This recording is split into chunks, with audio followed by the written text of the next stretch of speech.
성경이 우리에게 오기까지 자, 두 번째 시간을 갖겠습니다. 자, 현재 정통 기독교는 구약 몇 권? 39. 신약? 27. 이제 진짜 어려워요. 총 몇 권? 66. 그렇지. 근데 몇 장이죠? 380. 1189. 아니 그냥 입을 외워놔요. 1189. 1189장입니다. 자, 근데 문제는 우리가 정경 66권을 가졌는데 문제는 그 정경을 해석하는 표준 해석서가 있습니까? 없습니까? 표준 해석서가 없어요. 그러니까 지멋대로 자기 마음대로 해석을 해버리는 거예요. 자, 그래서 천차만별로 성경을 해석하다 보니까 교단이 이렇게 수없이 갈라지게 된 겁니다.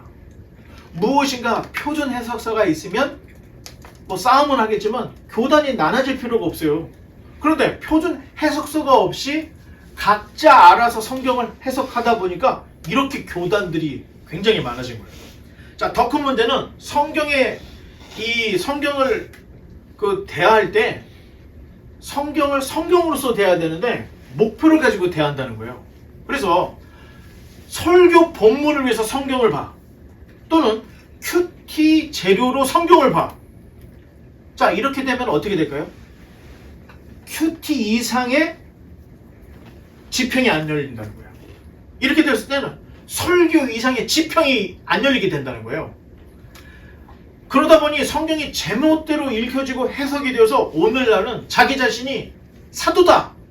이런 사람들이 꽤 있습니다, 여러분. 자기 자신을 바울처럼 사도라고 하는 사람들이 있어요. 이게 심지어는 신사도 운동이라고 해가지고 내용은 좋아요. 옛날 사도들의 정신을 본받자. 그건 좋아. 근데 거기까지 가야 되는데 더 나갑니다. 그래서 미국에 어디에 사도가 있다. 예언자가 있다. 선지자가 있다. 그래서 찾아가는 사람이 있다니까요. 그리고 우리가 이제 통상적으로 얘기하는 게 아이 앞에 4명의 선지자가 있다는 거예요. 그분들이 예언을 하면 한 50%의 그 성취율이 있다. 여러분, 50%라고 하는 건요, 예언이 아닙니다. 그냥 추측을 했는데 맞은 거예요. 무당들이 다 그렇게 하거든. 너 오늘 동쪽으로 가지 말라. 아주 이렇게 애매하게 이야기하는 것처럼. 근데 묘하게 내가 오늘 사고 갔는데 동쪽이었어, 그게. 뭐 이렇게 예측이 맞은 거죠. 그거는 확률이 50대 50밖에 안 돼요. 50%는 맞은 것도 아닌데 그러면서 50%의 적중률이면 선지자다. 이렇게 사기를 치는 사람들이 상당히 있다는 겁니다. 여러분, 우리가 이제 신약에 가서 바울 서신을 보면 바울이 열을 내는 부분이 있어요. 왜 열을 내냐면 내가 왜 사도가 아니냐 이런 얘기를 해요. 사도 바울의 사도성의 문제 제기가 상당히 많았는데, 자, 사도행전 1장에 보면 사도의 조건이 있어요. 뭐였죠? 세례 요한 때부터 예수님이 감람산에서 승천하신 그때까지 부활의 증인들을 사도라고 칭했던 거예요. 그것도 딱 12명만. 유다가 목매어 죽었죠? 그래서 회의를 해서 마띠아라는 사람이 한 명이 더 충당이 됐죠? 자, 공식적으로는 그렇게 된 거예요. 그러니까 그 외에는 누구도 사도라고 할 수가 없는 거예요. 그런데 사도 바울은 다메섹으로 가는 길에서 자기가 빛 가운데 예수님을 만났다는 거예요. 자, 그러니 사도 바울의 사도성이 계속해서 문제 제기가 됐던 겁니다. 그리고 누가복음과 사도행전을 썼던 누가는 사도 바울의 최측근이에요. 그러니까 누가복음과 사도행전에서는 사도 바울의 사도성을 굉장히 강조를 해줘요. 그리고 사도 바울이 직접 쓴 서신에서도 다른 사람은 나를 사도라 부르지 않을지언정 고린도 교회요, 나는 너희를 낳았어. 이런 얘기를 해요. 심지어 얼마나 답답했으면. 자, 사도 바울은요, 기독교의 신학을 정립한 사람이에요. 대단한 사람이에요. 예수님의 12제자들 중에는 기독교 교리, 신학을 정리할 사람이 없었어요. 그런데 사도 바울이 그 일을 다 해낸 거예요. 그런 사람도 사도직에 문제가 있었어요. 아니 심지어 중세 천년을 자기 손아귀에 떴던 교황도, 심지어 교황도 교황이라고는 했지만 자기를 사도라고는 말을 안 했습니다. 이걸 생각해야 돼요. 근데 오늘날 방언 좀 하고 사람 좀 쓰러뜨리고 예언 좀 한다고 해서 자기가 갑자기 사도가 된 사람이 너무 많다는 거예요. 자, 신사도 운동은 오순절 운동과 굉장히 연결을 지어요. 그러니까 오늘날 오순절 운동은 거의 또 은사하고 굉장히 깊은 관계가 있어요. 그 중에 오순절 은사 운동 중에 가장 활발한 게 방언 운동입니다. 그런데 성경을 성경대로 읽어, 어떤 목표를 같이 읽지 않고 성경을 성경대로 읽어보면은 오순절 성령 강림 때 방언과 고린도 교회에 일어났던 방언이 같지 않다는 것을 알게 됩니다. 지금 제가 말했던 성경을 성경대로 읽는 것은 한글 개역 성경을 말하는 게 아니에요. 헬라어 원문과 영어 성경과 우리의 성경을 대조해서 보면 성경은 분명히 구분을 하고 있다는 거예요. 우리 성경만 보면 다 방언으로 통역이 되어 있죠.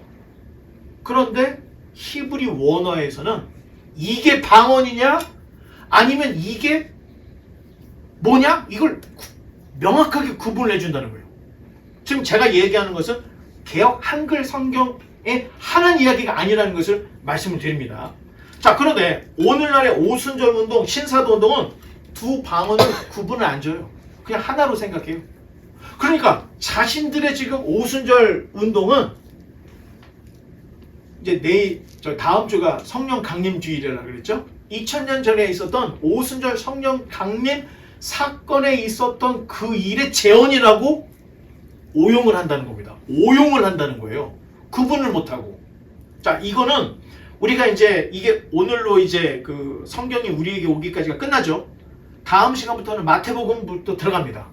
마태, 마가, 누가, 요한, 사도행전부터 방언에 대한 이야기를 할 거고, 조금 더 들어가서 고린도 전후서에 가서 방언에 대해서 명확하게 얘기를 해줄 거예요.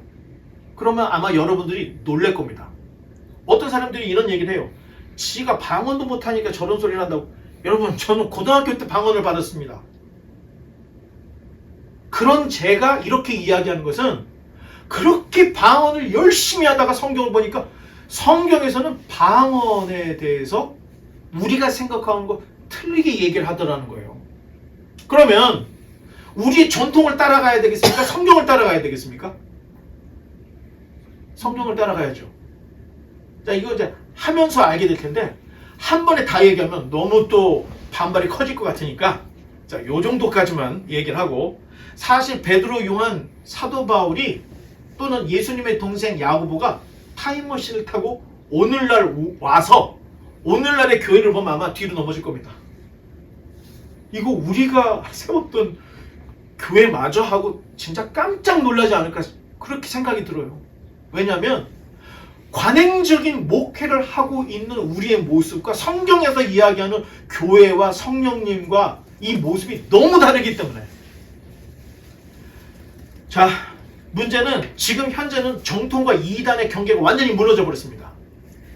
정통교회인데 이단이 하고 있는 짓을 그대로 하고 있어요. 이단교회인데 정통에서 하는 전통을 가지고 와 있어. 뒤섞여 버렸어요. 자, 신학교에서는 교회가 개혁을 해야 된다. 열심히 교수님들이 가르쳐요. 그런데 목회 선상에 나온 전도사님들은 거의가 야, 신학교에서 배운 거 하나도 쓸 게 없어. 이렇게 얘기를 합니다. 그러면 목회자를 양성하는 신학교가 잘못된 겁니까? 아니면 목회자들이 잘못된 겁니까? 둘 중에 하나가 잘못됐겠죠. 이건 성경을 보면 누가 잘못했는지를 알게 된다는 거예요.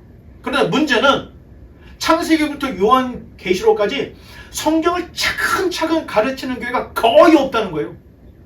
제가 40년, 정확하게는 38년, 40년 예수님을 만났다고 얘기를 했죠. 그 중에 목회자가 성경을 못 가르쳐서 안달난 목사들을 만나본 적이 없어요. 그리고 교회 자체가 어떻게 하면 성경을 가르치게 하려고 할까 노력하는 교회가 거의 없다는 겁니다. 없었어요. 아니 그리고 저도 부목사를 했습니다. 교회 관행적인 부흥, 교회 관행적인 유지를 위해서 목사가 필요한 거지, 성경을 배우려고 성경 교사로 영적인 아버지로서의 목사를 요구하지 않는 거예요. 자, 이건 굉장히 심각한 거죠. 자, 제가 바이블 하우스를 개척하면서 느낀 게, 바이블 하우스라고 이름을 지은 건 우리가 성경에 집중을 하자. 그래서 성경을 가르치려고 애를 쓰고 가르치기 시작했습니다. 그랬더니 여러분, 그 신학교 때 다녔던 히브리 헬러를 다시 공부를 해야 돼요 지금.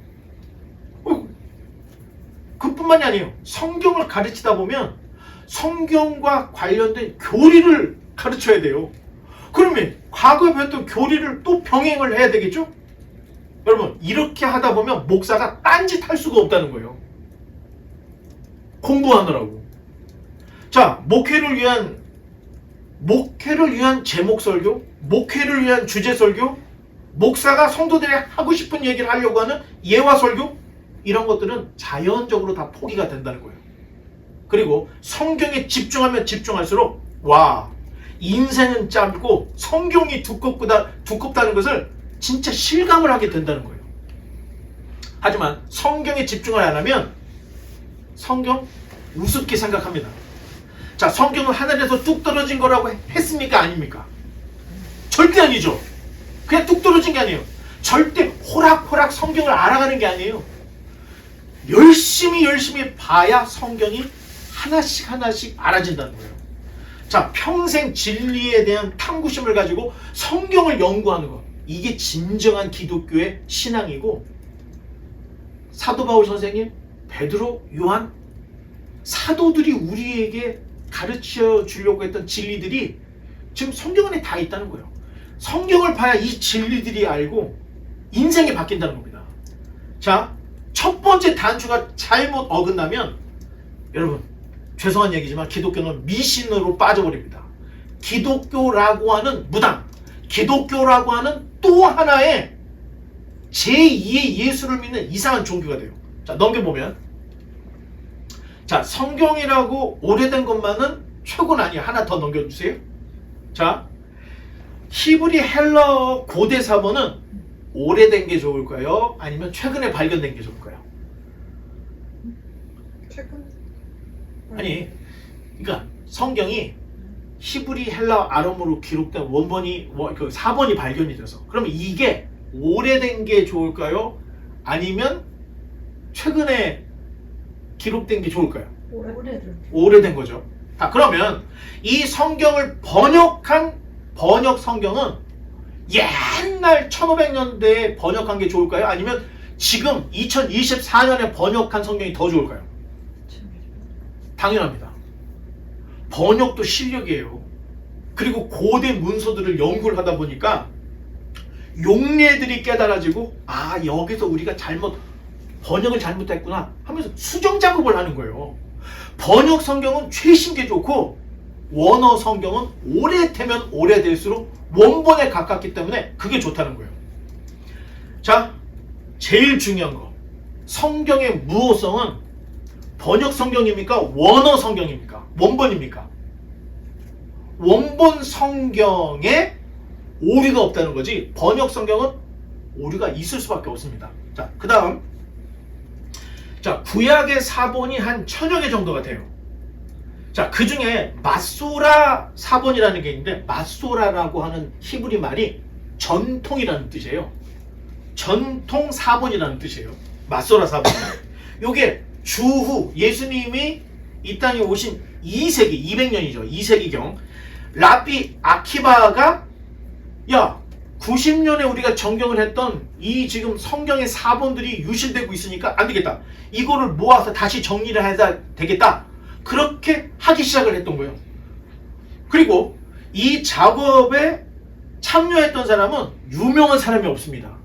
이름이 없는 마소라 학파의 무명의 학자들이에요. 아, 그렇다고 실력이 없다는 얘기가 아니에요. 알려지지 않은 무명의 학자들이 어떻게 하든 성경을 정리하고 보존하려고 노력을 했다는 거예요. 자, 히브리어에는 모음이 있다고 했어요? 없다고 했어요? 일단 언어가 되려면 모음은 있어야 돼요. 그런데 히브리 알파벳은 모음 자체가 없어요. 다 자음만 있는 거예요. 고대 언어로 갈수록 자음만 있어요. 그런데 그거를 자음만 보고 읽는 게 쉽지가 않죠. 그리고 헬라화 되면서 히브리어를 계속 잊어버리니까 이 마소라 학파들이 모음 부호를 만들읍시다. 그래서 점을 딱딱딱딱 찍어서 모음을 만들어준 거예요. 자, 그래서 자, 이게 히브리 성경입니다. 이 히브리 성경을 보면 자, 글자가 있고 점이 엄청 있어요, 없어요? 맹인들이 보는 그 점자처럼 점이 엄청나게 많아. 이게 다 모음 부호예요. 하나가 있으면은 오, 땡땡땡 있으면 에 하면서 이렇게 발음을 다 만들어준 거예요. 이 수고를 했던 거예요. 그래서 결국에는 6세기에서 7세기경에 마소라 사본이 완성이 되고 그 완성된 마소라 사본을 재본을 해서 성경을 딱 만들었는데 자, 첫 번째가 알레포 사본이라는 게 있습니다. 자, 10세기경이면은 천년대죠.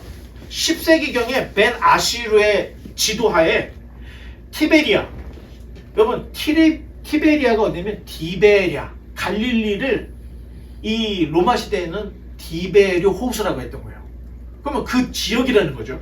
그 지역에 마소라 사본이 이제 필사가 됐는데 1095년 제1차 십자군 원정 때 이 십자군들이 성경을 가지고 가버린 거예요. 잊어버린 거예요. 그래서 이집트계에, 그러니까 이집트에 살고 있는 유대인들이 돈을 모아가지고 배상금을 주고 성경을 찾아와요. 성경을 찾아왔을 때가 14세기쯤이었어요. 14세기. 14세기 성경을 찾아와서 시리아에 있는 알레포로 옮겨놨어요. 시리아에 있는 알레포 사원으로 거기다 딱 안치를 했던 거예요. 그래서 이 마소라 사본을 알레포 사본이라고 해요. 그냥 알레포 사본 하면은 그냥 왜 이름이 되냐? 지역 이름을 딴 거예요. 알레포 사본. 자, 그런데 1947년에 팔레스타인, 지금 분쟁 지역이죠. 팔레스타인 분할안이 유엔에 통과가 돼버린 거예요. 그러니까 이 분노한 무슬림들이 알레포에 가가지고 다 때려부신 거예요, 사원을. 그때 이 알레포 사본이 많이 유실되고 분실이 돼버린 거예요. 그래서 다시 사람들이 다 모아가지고 예루살렘, 이스라엘로 가지고 왔는데 돌아오는 과정에 상당수가 소실이 돼버린 거예요. 그래서 알레포 사본은 구약 전체가 다 들어있을까요? 안 들어있을까요? 그렇죠. 과거에는 있었지만 지금 남아있는 알레포에는 이게 전문이 다 들어있지 않습니다. 구약이. 자, 그 다음 그림을 한번 넘겨보시면 자, 그 다음이 레닌그라드 사본이에요. 레닌그라드가 어디죠? 러시아? 생트? 그렇죠. 러시아. 제페르부르크 이렇게 얘기하죠, 지금은. 자, 레닌그라드 사본은 카이로에서 알레포 사본을 기록하게 했던 벤 아시르가 이 알레포 사본의 복사본을 만들었다는 전설이 있어요. 그런데 현재 이 사본이 러시아 국립도서관에 소장되고 있습니다. 그래서 이 사본의 이름을 레닌그라드 사본이라고 불렀던 거예요. 근데 특징이 알레포는 몇몇이 유실돼서 구약 전문이 없다 그랬죠. 그런데 레닌그라드 사본은 구약에 전문이 다 들어있어요. 온전하게. 자, 우리 성경의 구약이 어떤 것을 대본으로 번역을 했어요? 레닌그라드 사본입니다. 알레포 사본이 아니에요. 레닌그라드 사본을 번역을 한 게 지금 우리가 가지고 있는 그 성경의 구약입니다. 자, 여러분들 여기까지 알고 또 넘겨보면 자, 19세기가 되자 자유주의 신학이 창궐했던 거예요. 얘기했죠. 종교개혁 끝나고 계몽주의 하고 나서 사람들이 엄청나게 이성이 발달한 거예요. 자, 그러면서 성경이 진짜 하나님의 말씀인지를 의심을 하기 시작을 했는데 성경의 진정성에 대한 비평들이 쏟아져 내렸던 거예요. 그리고 너희들이 가지고 있다고 하는 그 전경이 정경으로부터 지금까지 온전하게 보존됐다는 증거가 뭐냐? 증거가 없죠. 그래서 기독교가 굉장히 어려웠습니다. 그래서 유럽에 수많은 사람들이 기독교를 다 떠났던 거예요. 자, 그런데 1844년, 자, 연도가 중요해요. 1844년에 독일의 신학자였던 콘스탄틴 티센도르프라는 사람이, 아니 그래? 그러면 고대 사본을 찾으면 될 거 아니야? 이런 마음을 먹었어요. 그리고 이런 마음 먹고, 자, 아무데나 돌아다니는 게 아니고 사람들이 다니지 않는 거예요. 그리고 한적한 곳에 있는 수도원, 교회들을 찾아다니면서 혹시 고대 사본이 있는지를 열심히 찾으러 다녔는데, 버튼 하나 더 눌러보면, 자, 이게 시내산이고 시내산 밑에 있는 성 캐서린이라고 하는 수도원이에요. 그런데 여러분, 이게 이런 광야가 낮에는 엄청 더워요. 100도가 넘어요. 근데 저녁에는 어떻게 되죠? 그렇죠. 지금 우리 딱 날씨하고 똑같아요. 엄청 추워. 그러니까 손님이 와 있으니까 수도사들이, 아유 손님 얼마나 춥습니까? 그러면서 난로를 좀 떼드릴게요 하면서 장작불 놓고 불을 지피는데, 무슨 종이 같은 걸 그 다음에 거기다 불을 지피려고 하는데, 그 성냥불에 비친 그 불쏘시개에 글자가 보이는 거야. 티센도르프 눈에. 그래서 잠깐 봅시다. 딱 봤는데 티센도르프가 보면서 자기 눈을 의심한 거야. 구약 성경이 70인경 헬라어로 번역됐던 성경이 있는 거야. 그걸 수도사가 꾸깃꾸깃 해가지고 거기다 불을 비춰가지고 장작불을 떼려고 했던 거예요. 그래서 이거 좀 더 있냐고. 우리 많이 있습니다. 이거 좀 봅시다. 그래서 한 상자 가져가가지고 자기 방에 가서 읽은데, 그날 티센도르프 말이 저녁에 잠을 잘 수가 없다는 거예요. 손이 떨려가지고. 그 성경을 거기서 다 읽은 거예요. 거기서. 놀라운 게, 구약 성경이 헬라어로 번역된 그 원문을 읽으면서 잠을 잘 수가 없고 손이 떨리고 하나님의 말씀을 대할 때 그 감격이 어마어마하게 밀어오더라는 거예요. 자, 티센도르프가 이거 좀 내가 갖고 가도 되냐고 했더니, 뭐 갖고 가시면 버릴 거였는데, 불쏘시개였는데 하면서 줘버린 거야. 그래서 이분이 갖고 가서 연구를 했더니 주후 4세기경의 사본이라는 게 판명이 된 거예요. 주후 4세기. 주 4세기면 마소라 사본 전의 얘기예요. 굉장히 오래된 거죠. 자, 이 지금 시내산 사본이 이 지금 항상 지역명을 따른다 그랬죠. 그래서 이 발견된 사본을 시내산 사본이라고 부릅니다. 시내산 사본이 발견됐는데 놀라운 것이 구약 전체가 들어있는 거예요. 단 헬라어로 번역된 70인경 내용으로. 자, 그래서 이 티센도르프가 돌아왔습니다. 돌아와서 발표를 하고 세상이 발칵 뒤집은 거죠. 세기의 발견이다. 막 사람들이 막 난리가 난 거예요. 그래서 이걸 이 지금 원전을 다 가지고 오기 위해서 티센도르프가 또 시내산을 간 거예요. 캐서린 수도. 그래서 그때 보여주셨던 그걸 좀 더 볼 수 있더니, 이번에는 수도사들이 딱 반감을 가지고 안 됩니다. 안 보여주는 거예요. 그러면서 3차를 가요. 3차를 갔는데 자기가 펴낸 70인경 성경을 딱 꺼내면서, 제가 여러분들의 도움으로 책을 하나를 만들었습니다 하면서 책을 멋들어지게 만들어주셨던 70인경 책을 딱 보여준 거예요. 그랬더니 그 수도사들이 이거 우리도 이런 거 있어요? 예, 그러면서 또 갖고 온 거야. 또 가지고 와서 보여주니까 전체가 다 있고 심지어는 외경까지 다 있는 거예요. 그래서 이걸 전체를 다 사고 싶습니다. 그랬더니 어마어마한 돈을 청구한 거예요. 그래서 티센도르프가 돌아와서 이 돈을 구할 수가 없는 거야.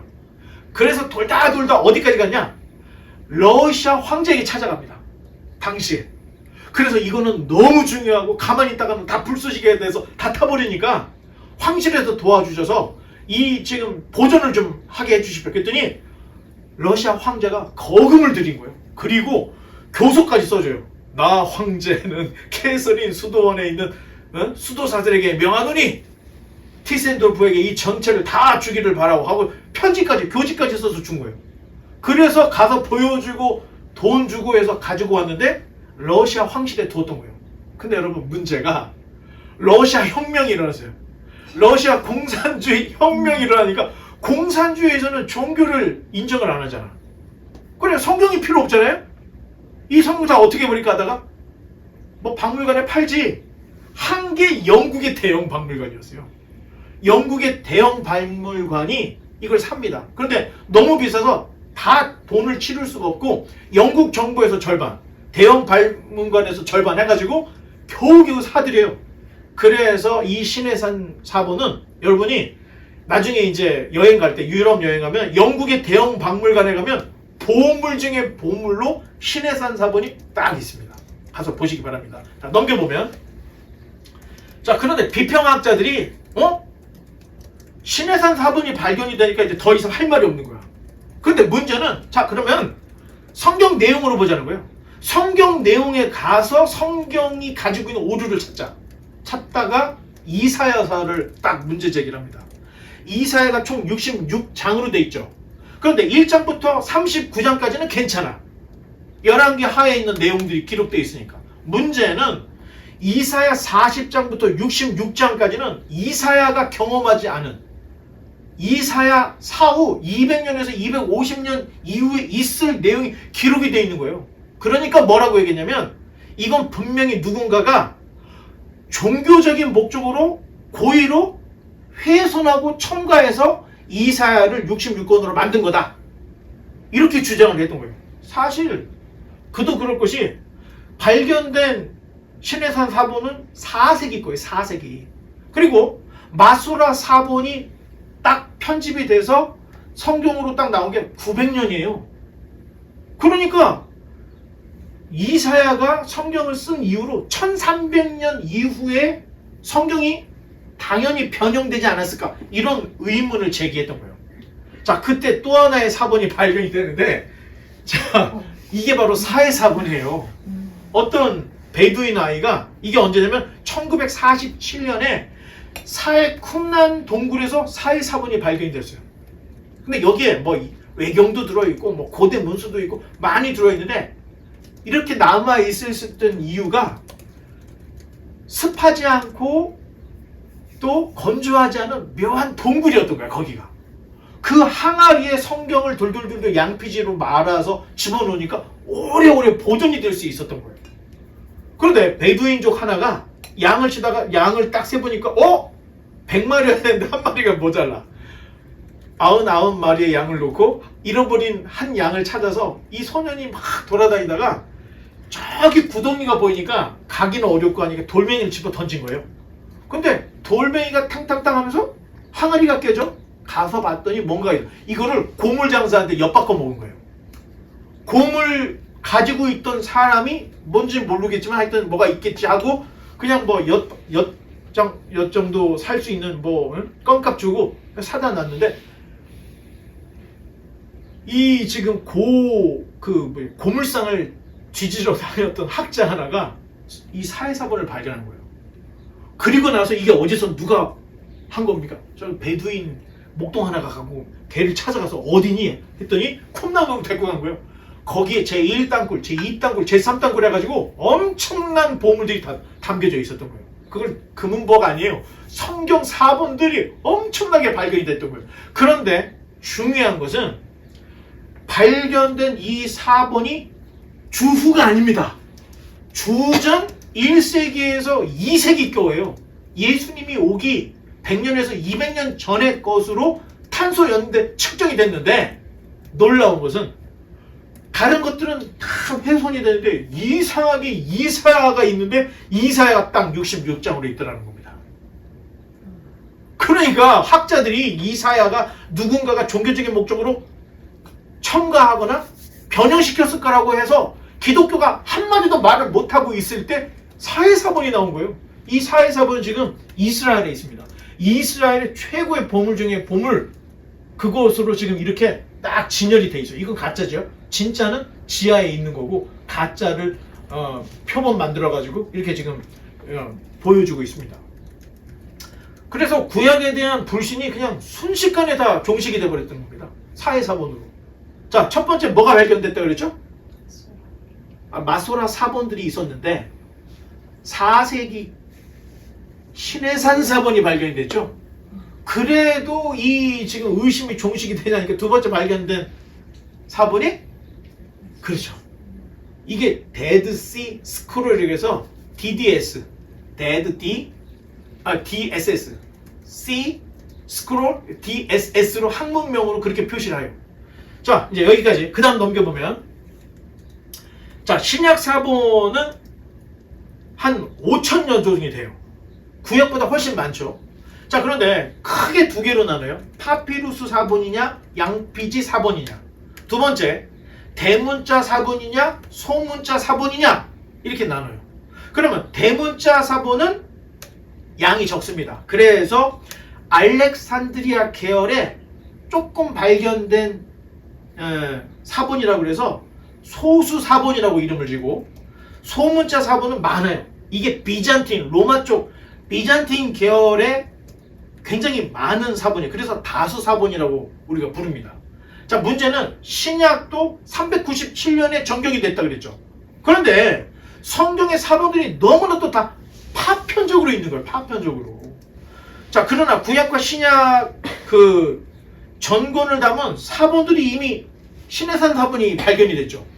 그러면 검증만 하면 되는 거예요. 이미 발견이 됐기 때문에 고서 검증법으로 기독교가 가지고 있는 성경 사본들을 연구해서 원본으로부터 사본으로 갈 때 얼마나 차이가 나는지를 한번 증명해보자 하면서 고서 검증법을 했는데, 넘겨보면, 자, 구약 성경은 히브리어, 아람어, 그 다음에 이제 헬라어로 이렇게 기록이 됐죠. 신약은.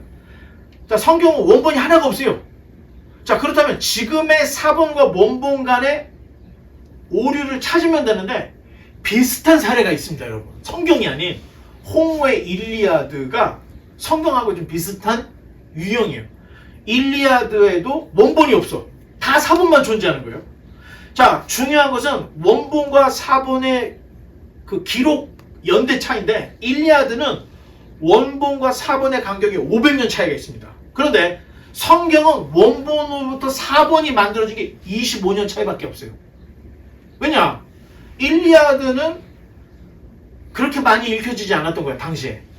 그런데 성경은 바울의 편지를 로마에서도 써야 되고, 데살로니가에서 써야 되고 막 그러기 때문에 성경 없는 곳에 막 복사를 해서 막 줬던 거예요. 그게 그러니까 성경은 원본으로부터 25년 후부터 필사가 되기 시작했던 거예요. 복사가 되기 시작했던 거예요. 그래서 성경 사본이 훨씬 일리아드보다는 원본에 가깝게 들어가 있다는 거예요. 자, 고서 검증은 먼저 사본의 질, 그 다음에 내용의 문체를 통해서 연대를 추정합니다. 여러분, 요새 헐 하는 농담 쓰는 사람 있어요, 없어요? 헐 쓰면 이거 좀 오래된 사람이구나. 왜? 앞불사 하면은 더 오래된 사람이에요. 자, 그런 것처럼 이 성경의 이 문체를 보면 시대 구분을 할 수 있다는 거예요.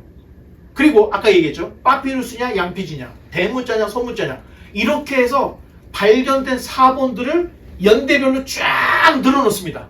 그리고 맨 고대 거라고 생각하는 것부터 그 다음 거 오류가 얼마나 되는지를 찾는 거예요. 그 다음 거 얼마 되는지 찾고 그 다음 거 얼마 되는지를 찾는 거예요. 자, 호모의 일리아드가 5%의 오류가 있어요. 그러면 몇 프로가 맞는 거예요?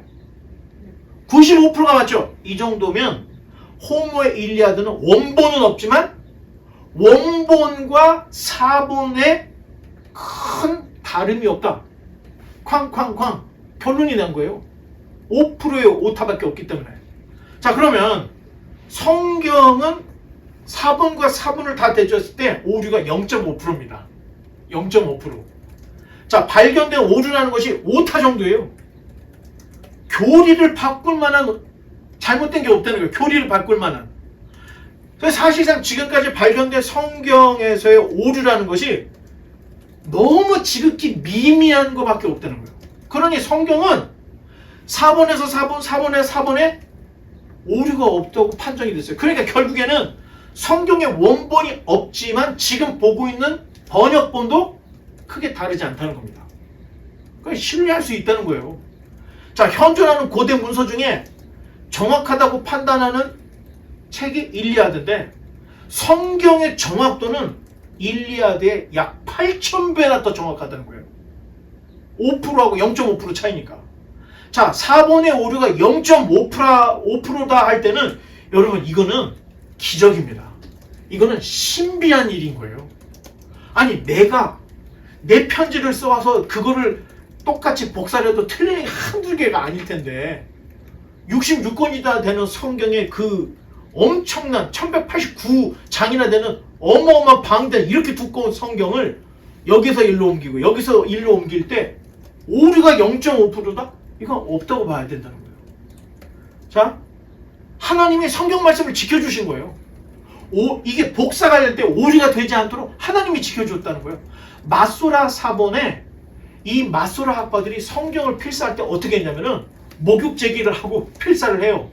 필사를 해놓고 대본 그리고 사본을 딱 대서 이게 간격이 맞는지를 봐요. 그리고 단어 수를 세서 틀렸다. 바로 찢어버렸습니다. 그렇게 철저하게 내려왔기 때문에 성경은 0.5% 이거는 없다는 거예요. 교리를 뒤바꿀 만한 오류가 없다는 거예요. 거의 완벽한 원본이 없어도 괜찮아. 사본의 그 신빙성이 너무 좋기 때문에 우리에게 이 성경은 오류투성이의 성경이 아니라는 거예요. 그러니까 여러분들이 이단들이 와서 꼭 그렇게 얘기해요. 이상한 종교 사람들이 니네 성경 원본도 없는데 그걸 어떻게 믿어 이렇게 얘기해요. 그러면 이 맹추야. 역사적인 걸 모르니까 그렇게 얘기하는 거 하면서 이런 설명을 해줘봐요. 예.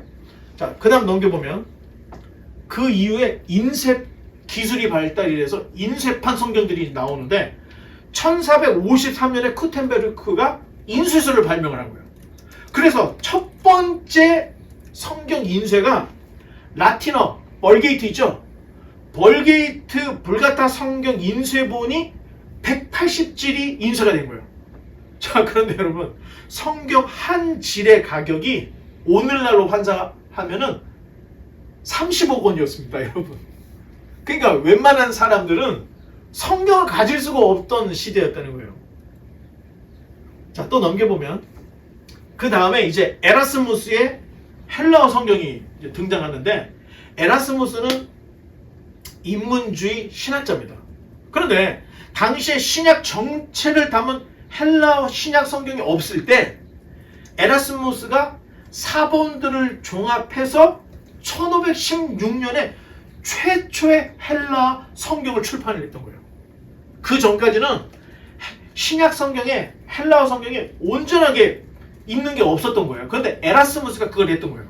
그리고 에라스무스를 기점으로 에라스무스가 학자였기 때문에 고대 헬라어, 코인의 헬라어가 이때 분류가 됐던 거예요. 그래서 에라스무스를 기점으로 고대 헬라어, 코인의 헬라어, 평민들이 쓰는 이런 것들이 분류가 되기 시작했어요.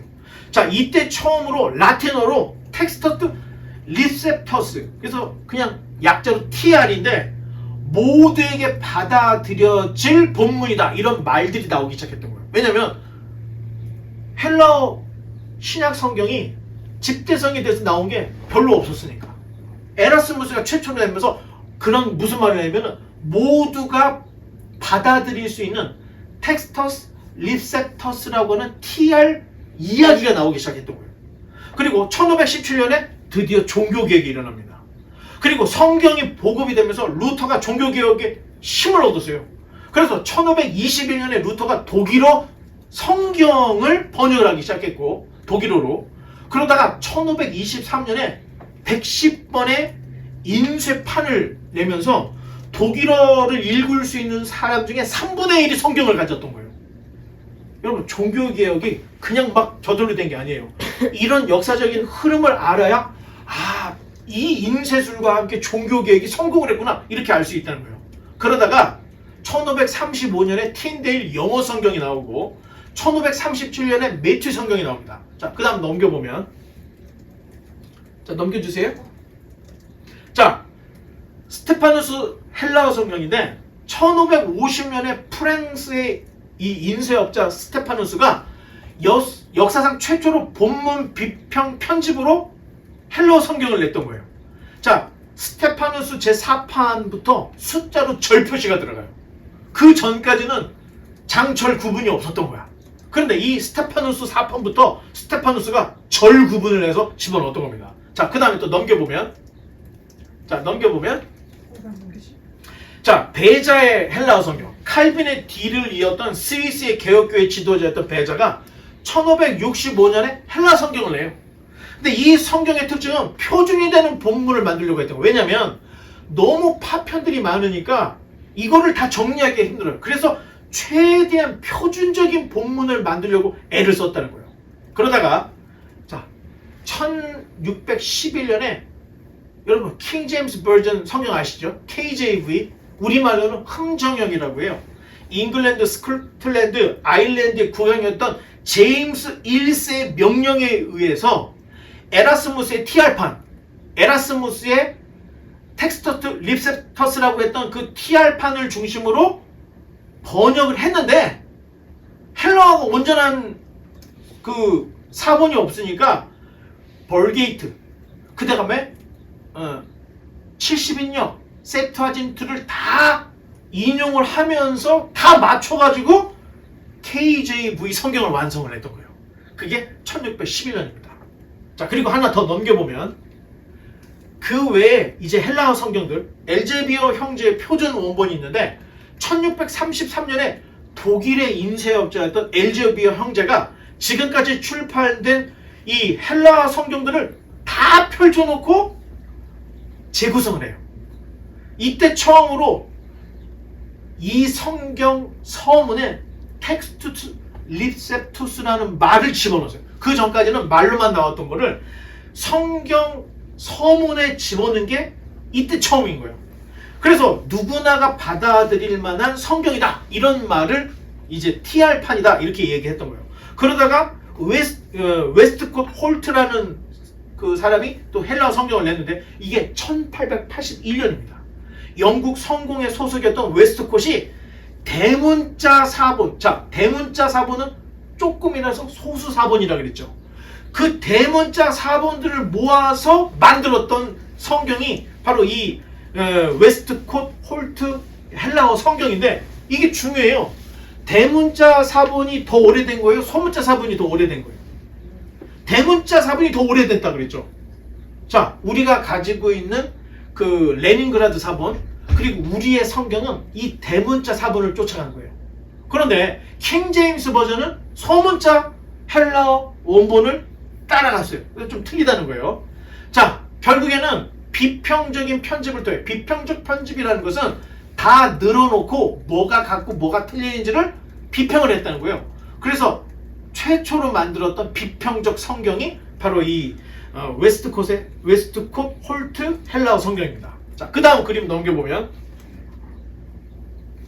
자, 이거 읽기가 되게 어려워요. 예수 선교 기원서 이렇게 돼 있죠. 1881년에 영국 성공의 웨스트콧 버전이 나왔다 그랬죠. 근데 1882년에 스코틀랜드 연합 장로교의 선교사였던 존 로스, 그 다음에 존 맥킨타이어가 중국 선교를 왔던 거예요. 중국에 와서 만주에 가서 선교를 하는데 거기에 한국인이 있다는 걸, 한국이라는 나라가 있다는 걸 알게 된 거예요. 그래서 존 로스가 한국이라는 나라에 관심을 갖고 한국인에도 성경이 필요하겠구나. 그래서 한국 사람들 몇 명을 찾았는데 그게 이응찬, 백홍준, 서상윤, 이성화, 이런 사람들과 함께 최초의 누가복음 한글판 번역 성경을 낸 거예요. 이게 바로 예수 선교천서, 이게 누가복음 책입니다. 그러다가 1887년에 신약 27권이 번역이 됐습니다. 그리고 언더우드 아펜젤러, 그리고 한국의 신학자들이 공동으로 1911년에 성경 지언서, 지읒에다 여예요. 지언서라는 성경을 출판을 했고, 1938년에 우리가 그 훈민정음 보면 방점 있죠. 아래 하자. 그것을 없앤 개정판이 나와요. 그리고 1961년에 최근까지 우리가 썼던 개역 한글판 성경이 나옵니다. 그러다가 1998년에 개역 개정 성경이 나와요. 지금 우리가 보는 개역 개정이 1998년에 나온 거예요. 자, 그러면 한국 성경의 역사를 보면 최초에 1882년에 이 존 로스가 만주에서 이응찬, 백홍준, 서상윤, 이성화와 함께 누가복음을 처음으로 번역을 했고, 그 다음에 언더우드나 아펜젤러 같은 이 선교사가 1885년에 왔어요. 그 전에 이미 성경이 한글로 번역이 되어 있던 거예요. 여러분, 세계 선교 역사에 선교사가 먼저 들어가지 않고 성경이 먼저 번역된 나라는 대한민국이 처음입니다. 우리나라는 하나님의 특별한 관심을 가졌던 거예요. 하나님이 먼저 존 로스를 통해서 한글 성경을 만들어서 먼저 주시고 그 다음에 선교사들이 와서 활동을 했던 거예요. 자, 이런 역사들은 굉장히 프라이드한 그런 역사들이죠. 자, 그 다음 넘겨보면 이제 다 왔습니다. 자, 그 다음 넘겨보면 죄송해요. 자, 네, 넘겨주세요. 자, 1898년에 독일 성공회 지원을 받은 네슬레가 성경을 펴내요. 이 특징이 사본 간의 본문 그리고 번역 교부들이 인용한 것까지를 다 비교해. 이거는 굉장히 종합적인 비평을 했다는 거예요. 다 비평해서 다수결의 원칙. 자, 3개가 있는데 2개는 같고 하나가 틀려. 그럼 어디로 갈까요? 그렇죠. 같은 2개로 가. 이런 식으로 철저하게 비평을 해서 낸 성경이 네슬 알란드판 성경입니다. 지금 우리 성경이 다 이걸 지금 쓰고 있어요. 자, 네슬레는 아버지, 아들, 이 부자에 이어서 성경을 계속 찍어냈고 지금까지 현존하는 가장 우수한 성경 본문으로 인정이 돼요. 그래서 우리가 가지고 있는 헬라어 성경의 대부분이 이 네슬 알란드판을 다 기본으로 하고 있다는 겁니다. 자, 그러면 우리가 생각할 때 자, 저기 그 성경 한번 펴보시고 히브리어 성경 펴보시고 그 책갈피 한번 열어봐요. 자, 공부한 흔적이 있죠? 자, 공부한 흔적이 있어요. 자, 이게 뭐냐면 히브리 원문만 들어있는 게 아니에요. 지금 BHS가 가장 지금 유력한 성경인데 이 성경은 어떤 내용이냐면 다른 사본에는 이렇게 써있다? 비교를 하면서 쓴 거예요. 그래서 여러분 그거 못 읽어요, 여러분. 히브리 헬라어를 알아도 읽기가 힘들어요. 왜냐하면 거기에 엄청난 답주가 담겨져 있고 비평 노트가 다 담겨 있어서 구약에 있는 그 39권의 내용이 한 절 한 절의 비평이 다 노트로 되어 있는 거예요. 여러분, 이걸 누가 했을까요? 독일 신학자들이 다 했습니다, 여러분. 독일 신학자들이 팔 걷어붙이고 이걸 다 조사해서 다른 것들을 비평 노트를 다 써가면서 BHS. 그렇죠? 자, 이제 성경 한번 줘보세요. BHS는 무슨 약자냐? 비블리아 헤브라이카 스투트가르티시아. 이게 스투트가르시아가 독일의 그 지명 이름이에요. 동네 이름이에요. 그 지역에서 이런 것들이 만들어져서 출판이 됐다는 거예요. 그래서 이거를 BHS 이렇게 이야기합니다. 그래서 신학교에 가거나 성경을 원문을 보고 싶은 사람은 이걸 반드시 읽어야 돼요. 근데 어렵다. 자, 여기까지가 성경이 우리에게 오기까지 그 수고한 그 역사를 우리가 다 살펴봤는데 이제 말씀의 결론을 맺겠습니다. 성경은 하나님의 말씀이 분명합니다. 비록 원본은 없지만 사본들의 흐름을 전체적으로 봤을 때 오류가 없습니다.